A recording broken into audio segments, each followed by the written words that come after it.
Welcome, everybody. I have with me a guest and a neighbor who I found out was a neighbor of mine not too long ago. I have with me John Funkhouser, who moved here about a year and a half ago. Welcome, John. Thank you very much for joining me. Thanks. It's great to be here. Oh, absolutely. Listen, I got a lot of questions for you, so I'll get right down to it. All right. You are from the Boston area, right? Right. Originally, where Yeah. exactly in Boston are you from? I grew up in a suburb called Belmont, which is right next to Cambridge. Okay. Maybe 15 minutes from Harvard Square. Okay. And you grew up there and then you studied bass and piano at a young age. And I'm curious about what age did you start playing piano and bass? I started piano when I was 7 and bass when I was 9. And the bass thing was like, I liked piano fine, but the bass, it was I got to be in 4th grade and they wanted us to choose an instrument, to like in 4th grade band. And I was the one that it's kind of a weird story, but the one that I used to have this record of all the instruments in the orchestra, and it's sort of, there was one track of each, a little feature of each one, and it would sort of explain what it was. And I used to listen to that, and I thought, I liked it. But the one that really attracted me was contrabassoon, because it was just so like, it had such a huge like, raunchy sound, and so low, and I was like, okay, I want to play contrabassoon. They're like, well, that's not going to happen. So, but it's a double reed instrument, and so if you want to play contrabassoon, you have to play bassoon, and then you can switch over. And then if you want, but you also can't play bassoon, so you have to play oboe. And I was like, I'm not playing oboe. That's not cool at all. It's not even low. And so, so my main criterion was like it had to be a low instrument. So my second choice was double bass because that was Okay. equally low. And Oh, you know, that's good. sort of a random thing, but that's how it happened. So when you were studying these, I mean, you were playing piano, you were playing bass. Did you study was it just classical, or were you interested in jazz back then, or was it kind of like a well-rounded education where you got to play a little bit of everything? No, it was so my family was really a classical music family. My mom was a classical pianist and not a professional, but had sort of had designs of being a professional when she was younger, and wound up quitting that to raise a family. But which I mean, a lot of people did in those days. But Yeah, it's okay. We still do now, actually. right, exactly. And so, but she encouraged all of us to. I'm the youngest of 5 kids, and we all studied. We all started on piano and then could choose another instrument if we wanted to. And everyone else chose another one, but I wound up sticking with piano. But it was really a classical music scene. My stepdad and my dad were both pretty into jazz, and so I heard that music a lot, around the house. Hmm. And just kind of, I enjoyed it, I liked it, but the idea that that was something you could study or do never entered my mind. It was just like, that's another kind of music that's like not notated, so you don't do that. It was like, it just never even like, I didn't, it just wasn't even a possibility, sort of. So when you graduated, you went to school, and I want to make sure I get it right. You went to school at Cornell University, right, in Ithaca, New York, which is upstate, right? Upstate New York. Right. Okay. So what did you major in, and when did you graduate from Cornell? Well, I graduated in '89, a year late, because I took some time off in the middle there. But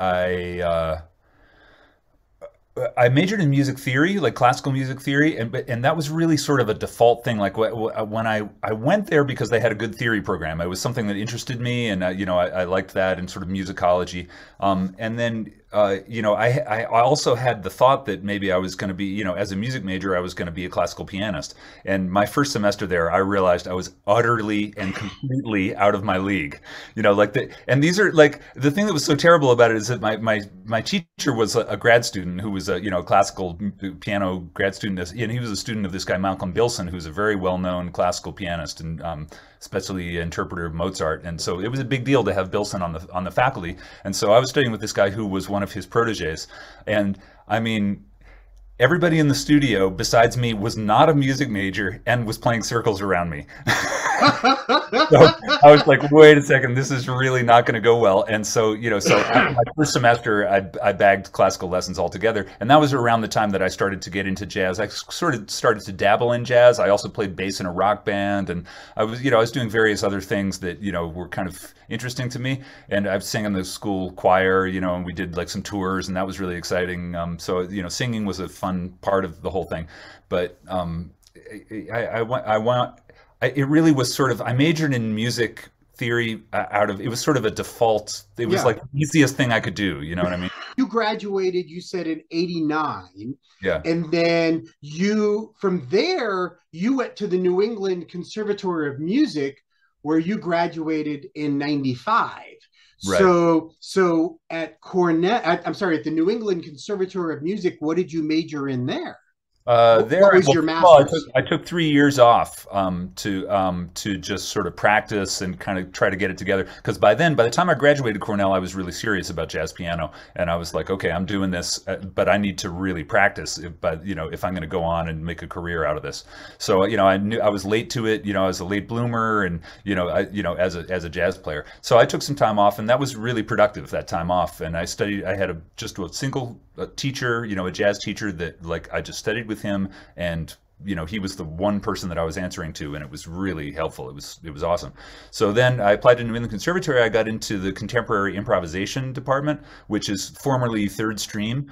That was the thing that Gunther Schuller started back in the 70s. That was supposed to be, kind of a combination of classical and jazz, which held a lot of interest for me. And at that time, by the time I got there, Rand Blake was running the department, and so So I did my audition with him, and he liked what I was doing on the piano, and so it was a 2-year master's, which again I took a little time off in between. I had a gig in Singapore for maybe 6 months or so. I took a semester off, or maybe I took 2 semesters off total in between there. But anyway, so I finally finished in 95. I started in fall of 92.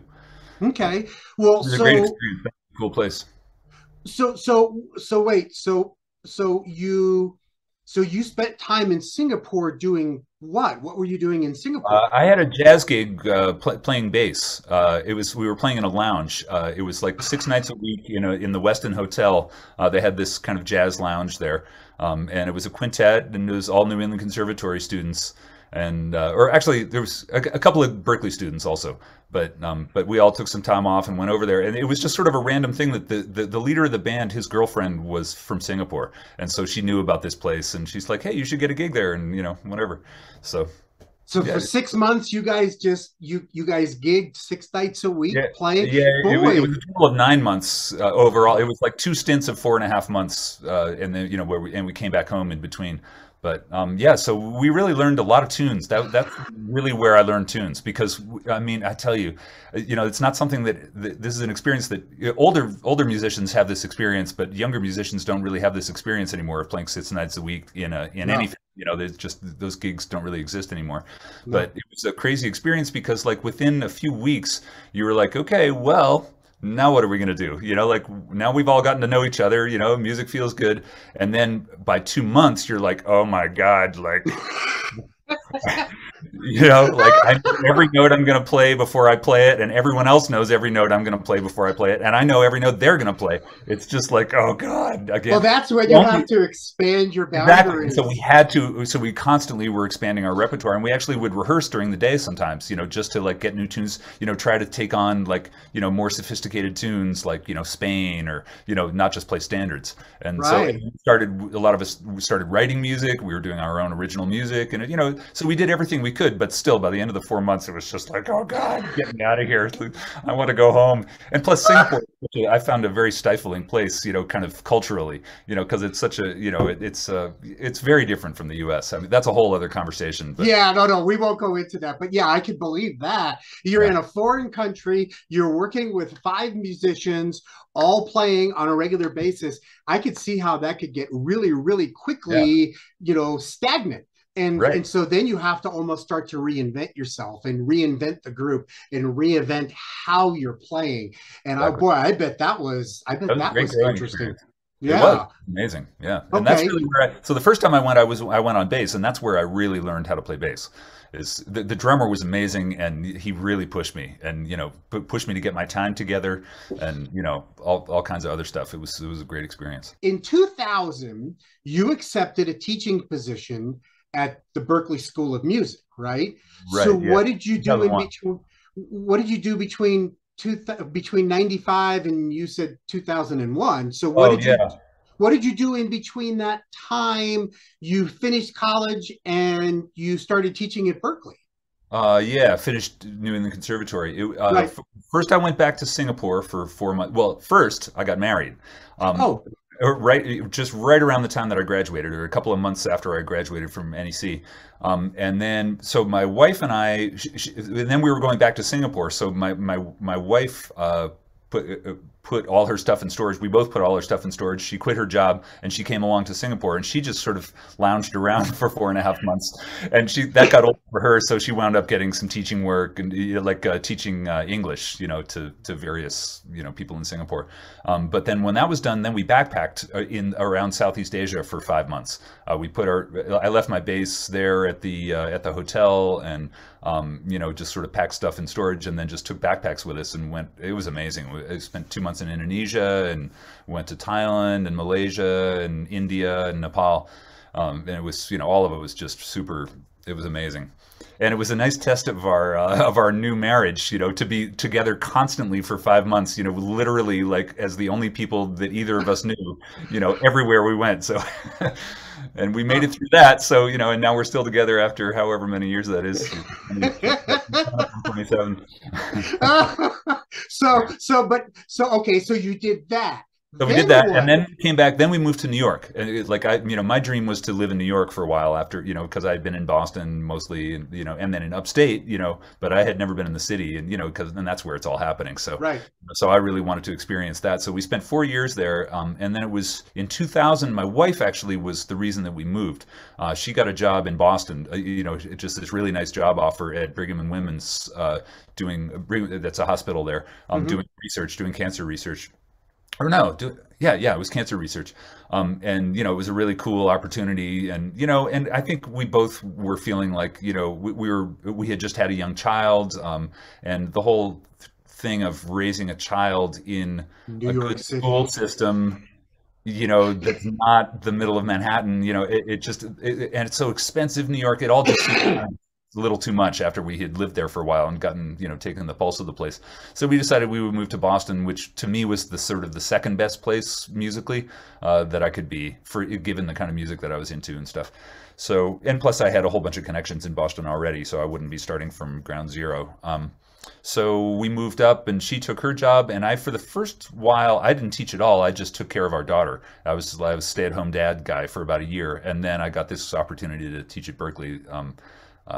And that was in 2001, and I did that for 20 years.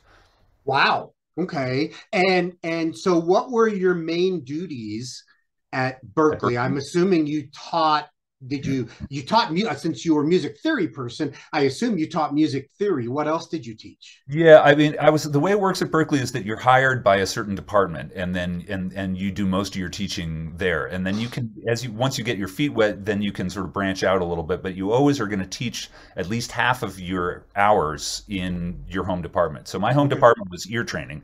I applied to 6 different departments, and ear training was the one that called me.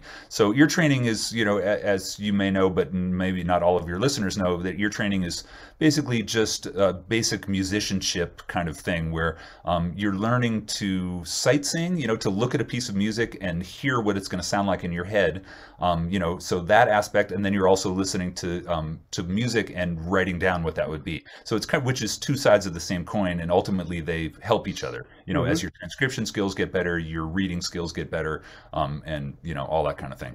So that's what it was. So there's definitely a theory component to that, because part of what you're listening for is chord progressions, and how Right. does that work, and then you have to understand what the progression is, and yada yada. So there was that. So I taught that, and then once I was there for a while, I wound up teaching bass and piano and ensembles. in Okay. varying different amounts as the years went by. Things sort of ebbed and flowed. But and then I taught a couple of theory classes, but that wasn't for me because it was like there was too much grading. It's kind of a pain. Like, nah, I don't like this. That's funny. I'm a Okay, so musician. I gotta have some time to like get out and play. Like, and I just saw everybody in the harmony department was just all like they were grading all the time. well, okay, so you moved here to Albuquerque and in 2021, right? Right. So why Albuquerque? Why here? Yeah. Okay. So that's a whole other story. So now to flash. What is it? Flash Flash forward forward. 20 years. And, by then I was getting kind of tired of Berkeley. I was like, okay, I kind of had gotten as far as I could get. I was at the highest rank I could be. I was, I had taught all of the interesting classes that were available to me. And I was kind of like, okay, I'm ready for a change. It's not like I hated Berkeley. I didn't at all. I loved it. And there were many aspects of it that I really, especially just the whole creative environment. There's so many amazing students and amazing faculty, and it was just sort of constant challenge and always absorbing new information and stuff. So that it was great. And really inspiring. But on the other hand, I had enough. And my wife has been complaining about the Northeast winters for as long as we've been there, so that's 20 years in Boston. She was like, oh, I can't stand these winters. I think I gradually started to feel more and more that way, as the years went by. And so we were sort of, when the pandemic was, the first year of the pandemic, we were, so this is 2020, I was teaching remotely and she was working remotely. So we realized like we could go anywhere. And so we're like, hey, let's go somewhere warm. And that, so Albuquerque checked a few boxes. So we're both politically liberal, and Albuquerque, or, New Mexico is the only, basically, other than Southern California, which is, out of sight expensive, but is the only place that we could go that would be warm and liberal. Okay. So so there was that. There was the desert, which is beautiful. That's just the natural beauty of the place. And then so those were. And then we had read that it's a pretty hip music scene, or that it's a and that it's just kind of a hip artistic place in general. That there were lots of just that it was a hip place. There's a lot going on culturally, and so that seemed to check a bunch of boxes. So we were like, okay, let's go and stay 2 months there and see how we like it. So we were here from Thanksgiving of 2020 through January of 21. And then we were having such a good time that we decided, okay, now we're going to go to Tucson and spend a month there, see how we like that. And we didn't like it anywhere near as much. Then we went over to Atlanta and spent a little time there, and same thing. It was like, it's fine, and it's warm and whatever. But so by the end of that trip, at the beginning of March, then we headed back home to Boston. And we were like, you know what? That was Albuquerque was so cool. Let's just do it. Let's, we've been threatening to move. Let's just actually do it. And then it went really fast after that. Like we had our house, we got back March 1st. We had our house on the market by April 1st. After doing a ton of work to get the house ready to sell. Mm-hmm. And then we were out of there we had an offer, within a few days, and yeah, I mean, because the housing market was crazy right then. That was another reason we decided like this is a good moment for it, right? And then we were out of there we arrived here the 1st of July. So yeah, it was. Boy. And we bought the house never having seen it. It was like we knew the neighborhood because when we stayed there for those 2 months, we were in this neighborhood, and so we had a good idea of and we were like, oh, that's on that arroyo. Although we didn't know that word arroyo, we called it the bowl. But, we were like, it's on the bowl, and it's this really, So we had seen the house. We didn't know exactly which one it was, and there were good pictures, and Zillow is very helpful these days. So, yeah. Yeah. So now that you're here, what do you think? I mean, are we living up to your expectations, so to speak? Way more. The truth is, I mean, I sort of read a few things about the music scene, but it's hard to really take the pulse of the place until you're actually, because when we were here, nothing was happening. There was no music. Well, yeah, we were all shut down. Totally. And there was nobody on the road, and we were like, wow, the roads are so nice here, and nobody's on them, and this is great. So we had a slightly, skewed version, right, of what the whole thing thing was going to be, but still, but anyway, so the music scene turned out to be way better than I expected. It's like it's really lively, and and the longer I'm here, the more I'm discovering like all kinds of interesting bands, and not just jazz, like and just music, all kinds of. So I've been super impressed by like what's going on here, and I love the jazz scene, and I've met all kinds of people here that I'd love to play with, and it's wonderful. Oh, good. Well, see, well, good. I'm glad that you made the right decision, and sorry, you made the right decision, and we're all benefiting from it. Trust me. Having seen with you, having played with you, we all benefit from it amazingly because of all your musical ability and the way you play. So I want to talk about your recordings. I want to talk about what you've done as a recording artist, because as a recording artist, you have, and you can correct me if I'm wrong, but you have 5 CDs to your name, right? Under your own name. And they're in various formats. You've got, let's see if I get this straight. Funkhouse was your first one, right? Yeah. And then Funkhouse 2, and then Time, and then Still, and the last one was Brothers. Right. So all 5 CDs are available on your webpage, which I'll put a link down below on how to get to your webpage. Did I forget any, or those are the 5 that you've recorded under your own name? Yeah, those are the 5 that I've done as leader. Yeah. Okay. And were they self-produced, or did you go through a different, like a record label or something? Yeah, no, it was all self-produced. Okay. I kind of didn't have I don't know why I did, but I did. That's okay. Because I didn't want to make any compromises. I wanted to have the music be exactly what I wanted it to be, and I didn't want to be like, oh, I'm going to try to tailor this to something that, because I knew it was going to be kind of unusual. So.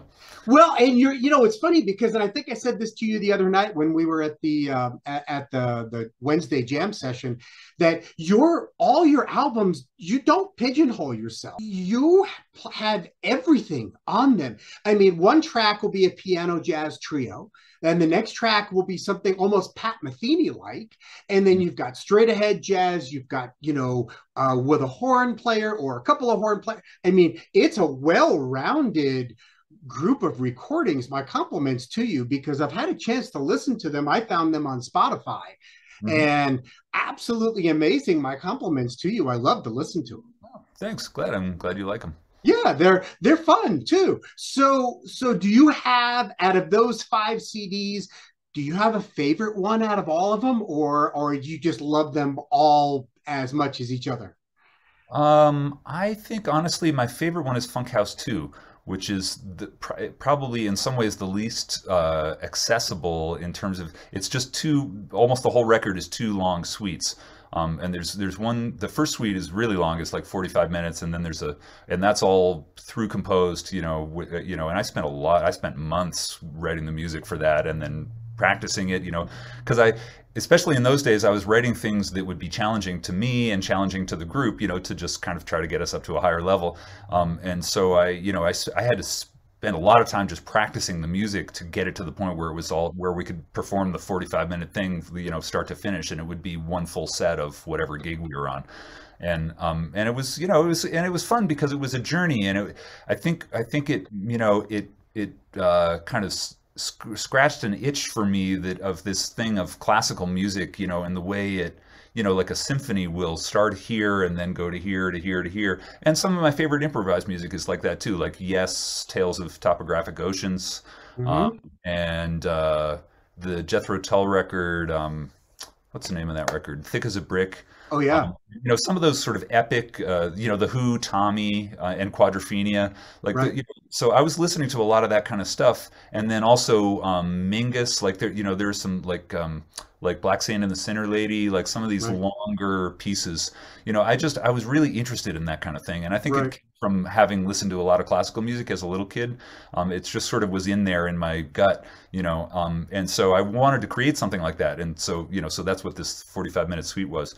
And then the other suite was just completely improvised. It was just like a whole bunch of little short pieces, like little vignettes, just sort of strung together one after the other. And then there were a couple of other tunes on there. But anyway, that suite I was really, really happy with. And there was one tour that we put together that, or I put together. We spent a month on the road doing one-nighters, and I put the whole thing together myself. And that's another long story. This was in '99 Yeah. with my New York band, and we spent, it was really interesting process because I got the feeling that if I stick with this could, really grow into like a career where we're all making enough money to do it, even though it's really outside the box. It was it's very homegrown. I didn't have an agent or anything like that. I was just doing all of it myself, but it was really encouraging. And then I wound up having a child, and, I was, and, so the band was no longer my baby. Yeah, family first. Yeah, exactly. So I had, and that was important to me. So I had to change gears. But it was a really great experience just to sort of, go through that whole thing. But anyway, on that tour, we played that suite like on every gig, for a month, 6 nights a week. And so we got really good at it. And then we recorded it when we got home, after we had, practiced and practiced and practiced it and played it. And we would like woodshed the hard parts of it in the car, while we were driving between gigs and that kind of thing. The whole thing was a great experience. So. Okay. Well, that was the one that I had a hard time finding on any of the streaming services. So now you've got me intrigued, because I'm going to go and try to listen to that, because the way you're talking, because I love Yes. And I love Jethro Tull, and I love all that kind of stuff. So I'm guessing it's going to remind me a lot of the Duke Ellington when he did his suites and stuff like that. Right. So, that's true. Right.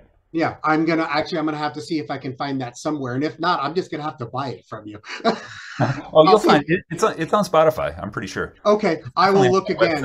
Or it's on Bandcamp. It's a few. You'll find it. Okay, I will go ahead and go look for it, because I listened to Brothers, and I listened to Still, and I listened to the first album, Funkhouser. I didn't get to the 2, and I didn't get the time. So I will have to make sure I try to find those, and I promise you, I'll listen to them. I'll give you my feedback. So do you prefer to record on bass, or do you prefer to record on piano, or does it matter to you? Well, I think as a leader, I've chosen piano to lead a band from the piano, because it was just sort of practical. I felt like the piano has such a stamp on what the music becomes, because different pianists can go in such different directions with the music, and I kind of was a control freak and really needed to be the person dictating what the direction was. And so it was just a practical choice if I needed to do it from piano. But I mean, I've recorded a lot on bass, probably more on bass than I have on piano. And so, of course, I love that too. But, okay. Well, now let's talk about that, because the 2 groups that you have recorded, besides under your own name, the 2 groups that you have recorded the most with are the Aardvark Jazz Orchestra, and Matt Savage, who is a piano player. And now all of your recordings with Matt were on bass, but also Aardvark Jazz Orchestra you recorded on bass. Tell me about Aardvark Jazz Orchestra, because I have to say it's a bit on the avant-garde side. Oh, totally. Yeah, it's an avant-garde group. I mean, it's unflinchingly and unabashedly avant-garde. The leader is a guy named Mark Harvey. He's been at it since the band started in '73, I think. And so they've been at it they're just coming up on 50 years, right? In fact, this might be the 50-year season, which I wish I were there for. Man, I love those guys. And so, and I played with them for 30 years, starting, like right when I arrived in Boston for New England Conservatory in '92. Their bass player had just left, and I happened to meet somebody who recommended me for the gig. And, I just had met on literally one of my first gigs there, like in a restaurant. And this guy was like, "Oh, I play in this band that needs a bass player." And so, I was so green, and these guys were all older than me. And thank God that they were willing to put up with me for a while I kind of got it together. But it was such a cool band. I loved it. And, there was a lot of free improvisation, like completely free improvisation. And then there were other things. The leader was also this guy, Mark Harvey, was really into Duke Ellington as well. Ellington and Ives were probably his 2 biggest influences. And so, boy, what a combination. Right, exactly. And so, what Ives is like, it's, a lot of it's pretty out, and, and then, but he would write, suites the way Ellington would, and, it was, so some of it was very structured, and then other parts of it would be very unstructured, and and he would conduct, sort of, kind of give like little cues of like, just point at a couple of people and go "Woo-loo-loo," like that, and they would go "Woo-loo-loo-loo," and right, so like some weird stuff like that. But it was really fun to be a part of, and believe it or not, like I think it's one of those, like, avant-garde music in general is better. Is better live, Yes. because you can sort of see how everybody's interacting and see what's going on. And, there's a whole piece of it that's missing if you're just listening to a recording. And so, that's true of any music, but it's especially true of avant-garde music. And, where there's free, and you can sort of see how everybody's interacting and, who's being like, who's laying out, and he'll wave somebody out and then bring somebody else in, and, all these kinds of things. And so it was, it was really fun and very spontaneous. And it was like, it was kind of like church. Let's talk about what you're doing here in Albuquerque now that you're here, because as we talked about before, you don't pigeonhole yourself. You play lots of different kinds of music. You've recorded lots of different kinds of music. So you're working out here in Albuquerque. You play weekly at the Cactus Brewery on Wednesdays for the Jazz Jam, which is, you just celebrated your 1-year anniversary there. Congratulations. It sounds great. You guys really do groove. I have to compliment you on that. So where else are you playing in Albuquerque? I see your name, but tell me some of the other places you play on a regular basis, or some of the other groups you play with. So Alex Merzen and I have a steady Friday and Saturday night gig at the Q Bar in Hotel Albuquerque in Old Town. So we're doing that. Occasionally one or the other of us subs out for whatever reason, but that's basically, we're on that. I play Vernon's Steakhouse, like the that speakeasy place. Yes. On 4th Street. I play there, usually once or twice a week, typically on Thursdays and Sundays. Like this Thursday and Sunday, I'll be playing there. Tuesdays, I've been playing at Ben Michael's. There's a jam session there that Asher Barreras runs. And he's out of town right now, so last night we did it without him. We did it was me and Weston Campbell and Arnaldo Acosta. So that's been fun. And then I play at Biking Coffee. That place? Yeah. Yeah.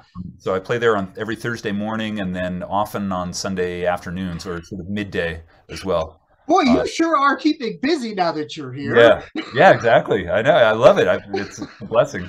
So most of that is all jazz, but not all of it. Then there's a band called Mineral Hill that I play with. I was going to ask you about that one. Yeah, I love Mineral Hill. That's a band that already existed before I got here, but it was a trio, and one of the people left, and just wanted to pursue other things. So what kind of music is that? Is it rock, pop, folk? Very hard to pigeonhole. It's like all music that really floats my boat. It's impossible to pigeonhole because it's all over the map. We do we do like funk. We do like It's Your Thing. The Isley Brothers. Okay. And we do like his of cover tunes, just to give you an idea of how wide it ranges. And then there's some things that are kind of like Dick Dale type surf stuff. Oh. And there's some like folk, kind of like folky Americana kind of stuff, and and then there's like a couple of flat out country tunes, and then there's like some polkas, but it's really it's very hard to describe. You just have to come and hear it. I always ask everybody of this, and I kind of warned you before we started recording. So tell me, strangest gig, strangest story. Give me a good anecdote, because some of us musicians have some really crazy stories. You got one for me? Okay, so I'm on a wedding gig this is in Boston, and I was playing bass with my best friend, drummer friend. His name's Mike Connors. At that time, like we played together constantly, and then the leader was this guy Willie Mayette, or he was the pianist, and then actually there was a singer as well. And her name is Tish Adams, and it was somewhere in Massachusetts. So it was a wedding gig. We're like just playing background music. For it's like it was basically jazz. It was it was vocal jazz. But we're playing like, I think it was Route 66 or some blues, and Willie has this kind of ham side, so he's playing a keyboard, right? And it's one of those keyboards with the X, that's an X stand, that looks like that, right?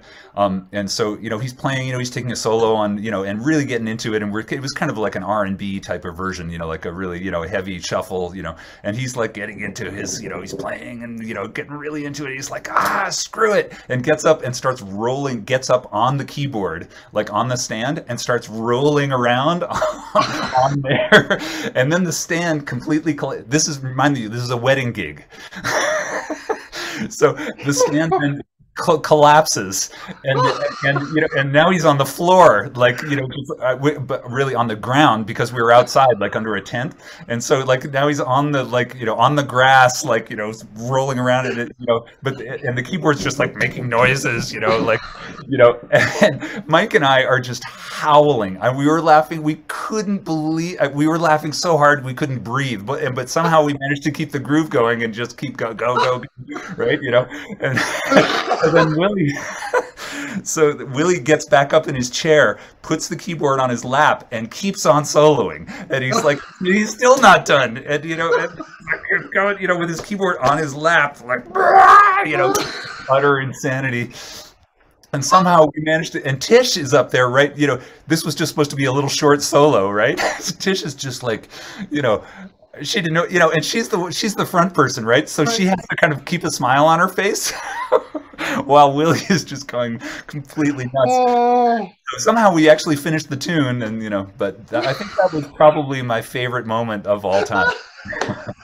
Oh, no, that's good. Oh, thank you. I love stories like that. So we're running low on time. I want to thank John for moving here. I want to thank John for the contributions that you're giving us, and for all the ones that you're going to give us in the future. And ladies and gentlemen, we'll catch you next time.